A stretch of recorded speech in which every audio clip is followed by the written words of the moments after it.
தமிழிசை ஆராய்ச்சியில் ஈடுபட்ட யாழ்ப்பாணத் தமிழறிஞர் முத்தமிழ் வித்தகர் பண்டிதர் விபுலானந்த அடிகள் பெயரால் அயல்நாட்டு தமிழர்களுக்கு வழங்கப்படும் ஒரு பெருமைக்குரிய விருது விபுலானந்தர் படைப்பிலக்கிய விருது.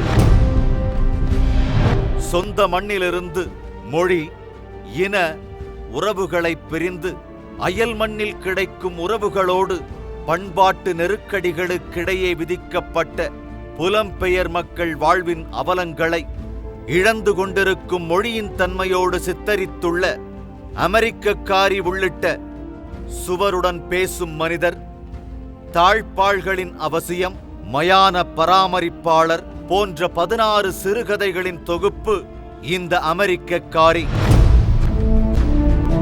இன்றைய தமிழ் உரைநடைக்கு தம் படைப்புகளின் வழி ஒரு புதிய பரிமாணத்தையும் வனப்பையும் வீச்சையும் வழங்கியவர். இவரது கதை நிகழும் இடங்கள் இலங்கை, அமெரிக்கா, ஆப்பிரிக்கா, கனடா என மாறினாலும் கதை மாந்தர்களின் மனித நேயமும் மகிழ்ச்சியும் துயரமும் தியாகமும் ஏமாற்றமும் இடர்பாடுகளும் மாறுவதில்லை. ஈழம் தமிழுக்கு தந்த கொடை ஆ. முத்துலிங்கம். காலச்சுவடு பதிப்பகம் வாயிலாக அமெரிக்கக்காரி என்னும் சிறுகதை தொகுப்பை ஆக்கித் தந்தமைக்காக விபுலானந்தர் படைப்பிலக்கிய விருதினை ஆ. முத்துலிங்கம் அவர்களுக்கு வழங்குவதில் SRM பல்கலைக்கழக தமிழ் பேராயம் பெருமை கொள்கிறது.